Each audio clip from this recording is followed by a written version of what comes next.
also most important barrier is that the technology is already there, but it's more about the social things. So I'm more interested in why something succeeds, not how it works, but why did it succeed? Was there an ambassador? What did make it a success? So the knowledge transfer should not only be about the content, what is realized, but how it's realized. I think that's more important. One of the most important barrier is the way we organize ourselves. So because it's a system change, so you have to think it throughout the system. So it's not solely about technology. In fact, technology we can solve, but it's about the change of the system to step out of our linear thinking and really go into a systems change. And therefore we need leadership. Leadership from the crowd, political leadership. In fact, there is a lack of real leadership, because to change the system, you really have to have this courage to do so. We have very different situations, different contexts, and the challenge is to discover what we have in common and where we can actually learn from each other, mainly on the process, on how we approach problems or challenges. My experience is that the background or the framework in the different countries is quite a barrier, like the socio-economic or cultural differences between the countries, which means that you cannot transfer one-to-one from one country to another, but you really have to understand what's going on behind to then have a good transfer of a solution. If you start thinking about barriers, of course, I would also think that you should also start always from opportunities. But speaking about differences, about barriers, it's mostly, the word says it already, it's about difference of transfer from one culture to another. So it has to do with different, let's say, progress, state of progress of existing, in this case, resource management. And often it's this knowledge transfer differences related to another context at home, which make it difficult to let's say, really transfer the solutions one-to-one in the same way to the other person. The knowledge about the circular economy as such, because in Poland, actually, there are just scientists who know this idea, and it's very hard to transfer this knowledge about circular economy to whole people who is on the pool meeting. But the third one is about the real needs, because in Poland we're still thinking more about ecology, not by circular economy. In our case, it is the language, the spoken language, because Hungarian usually can't speak foreign language like English or the most often spoken foreign language is German, for instance. So first of all, if you have an eco-innovative solution, you have to translate it to Hungarian, and then the stakeholders or the people who are interested in can understand what it's about. The most important barriers relate to three aspects. One is behavioral and cultural, the other one is institutional, and the third one is financial. When talking about behavioral aspects, then I refer to different attitudes towards reusing food or reusing materials secondhand. So there are countries and cities where this is a problem, and other countries where they are more open to it. The second aspect is the institutional. It's very difficult to transfer solutions from one place to another if in the places different institutions, different levels of governments are in charge of different aspects of these solutions. Then you cannot just simply transfer it. And the third one is simply we have richer and less rich areas in Europe, so the availability of funds, of money, public and private, is just different, and this needs to be considered when transferring solutions. When you like to transfer a solution about circular economy from a place A to a place B, it can be difficult when there is a lack of knowledge in the recipient context about the topic, but also when a strong network of actors which are aimed to work towards the goal of circularity altogether is missing. One of the biggest barriers for knowledge transfer in the circular economy is the context, the local context where you want to implement a certain circular solution. So, for instance, this is about the cultural context, financial context, also geographic, climatic. So all these topics and the political context as well, and this part of context all influences how eco-innovative solutions or circular solutions can be implemented in a certain place. And that means that they're not always directly transferable from one situation to another.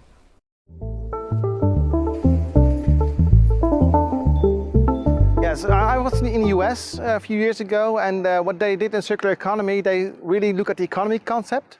So they're much more entrepreneurial. So they don't, when they have a technology, they don't rely on subsidies, but they rely on investors, private investors. So they really try to make the business plan.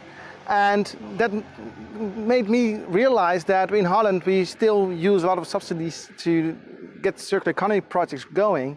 And just the entrepreneurial perspective helped me in my work to build on a closed water system on circular economy basis. We had a solution from Hamburg where they actually look at a place where they have services to help people to recycle or to know how to treat waste. Although the solution cannot be transferred to our context entirely, there are some aspects that might work here as well. But there we have lots of discussion on, because we have a way of doing things, and that means that we should transform them completely, and that's always more difficult to do. Yeah, so for us, a very interesting solution is the food waste avoidance app from Ghent. This is something that we don't have like this in Hamburg, and so this might be a solution that could be transferred. Although in Hamburg or in Germany, we have some different apps from commercial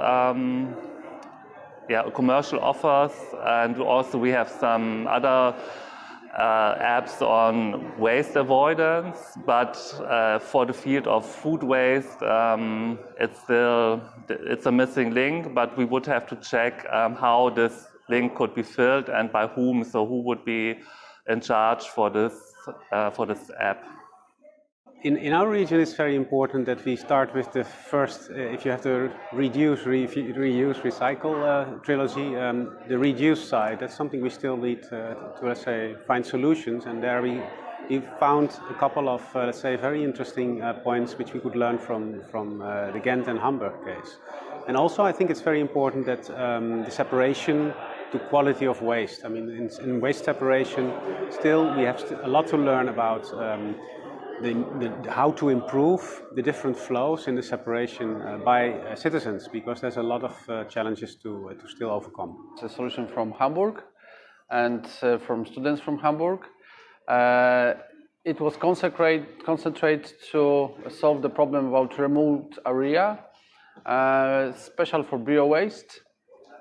And the idea was to create a smaller container and put it near the neighborhoods people where the people are living. In Amsterdam, there was a good solution called bioseasonal parking. That means that there was a biological created cover that is used at Schiphol Airport for seasonal parking. The adaptation is that we don't have an airport, but we can use this cover because it is very important for us, for instance, in festivals or circuses. Or also another solution for us can be that we can use these covers for building a structural site, building structural sites. For depositing building materials. I'll take the example of the eco-innovative solution that's called Peel Pioneer, where we use the peels of citrus fruits, orange and similar, to produce two other materials. One is essential oils and the other one is textiles. Why did we transfer that to the Netherlands? Because in the Netherlands we have the problem that we have a surplus of manure and compost, so composting is not an option, so we need to use ways of creating more value out of our food waste. The adaptations were in this way, that they need to that the solution needs to really fit the economic activities in the Netherlands. This is on the one hand a very large food production sector, but also a very big sector of catering and juice production. So that is one, and the other one is very much spatially related, because the food sector is spatially very concentrated in the Amsterdam metropolitan region, so it needs to be closely related. So new functions need to be closely related to the existing functions. We experimented the transfer from Amsterdam case to Naples, and the main adaptation was to merge two solutions that were developed separately in Amsterdam, to merge in one main solution for Naples that is applied in a differentiated way according to the context.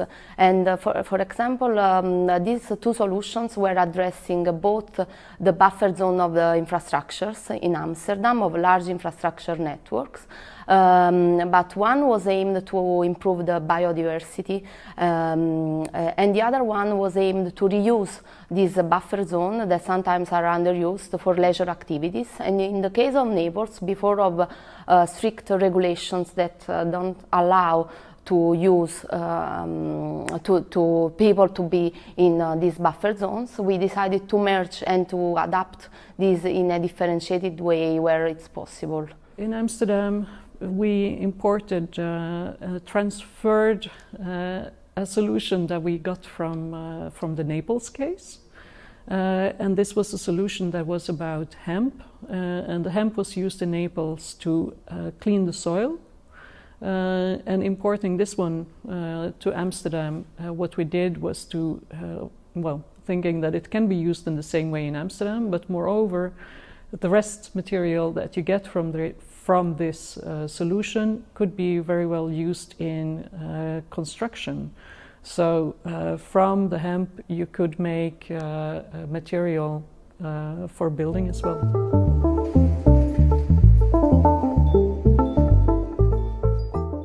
The most important thing for knowledge transfer, and the tip I get, is that show how it's working. What are the key factors that made it happen? Was there some ambassador, a mayor who supported it? Was there an entrepreneur who was really willing to succeed?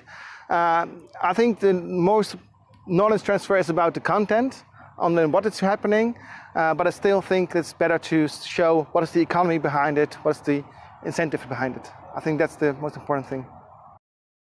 Apply it, share it, and learn from it. So learning by doing is, for me, the most effective strategy. We have to develop the same language. As long as one person is speaking about waste management, and others say, "Oh, I want to be circular," and they don't come together, then you have a big barrier, and then there is no way to really practical change because you don't hear each other right. So we also have to solve this as well. How do you learn from the way others approach a problem? How do they look at the problem and how do they come to the solution? For me, it's sometimes more about the process as such rather than about the practical solution, because there you have so many different contexts. The experience here, I think that the field trips were very helpful, so to really see, feel, touch solutions, to understand them well, and also to have the possibility to look a bit behind, because if you only have it in a written way or in pictures, it might be too simple and not deep enough. So I think that like a field trip is a good idea. And to go a step further, a good idea could be to have like a peer-to-peer exchange. So if you have a matchmaker that you exchange with him or her to better understand the condition and then to take over the idea to your country. It's mostly about openness. It's mostly about being open to really learn, even if you think that you are in an advanced state or if you're far behind. It doesn't matter. I think it's about openness to let's say, to learn. It can be about the organizational aspects you like to learn. It can be on very technical aspects, but mostly it's about trying to find exactly the differences, the barriers, to find the solutions, so the opportunities. The best is if from the side of recipient countries, there is one who has the wider knowledge. It means that if you have a civil servant or stakeholders working for NGOs, for green NGOs, this is the best because he or she knows about technologies, somehow knows about the governmental or legal situation and all the context of the recipient localization. So I think that the first of all and the most important is to take someone who are also very active in the field.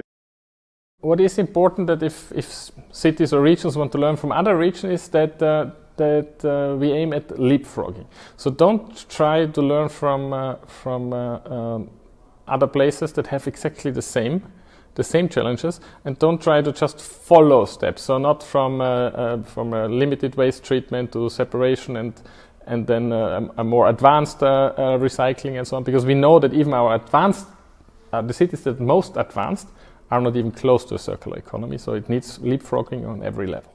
We found very useful to unpack the solution that's coming from abroad and to simplify it. So we provided to our stakeholders simple schemes to discuss about the original solutions in order to understand which are the key principles that can be applied and be site-specifically applied in our recipient case.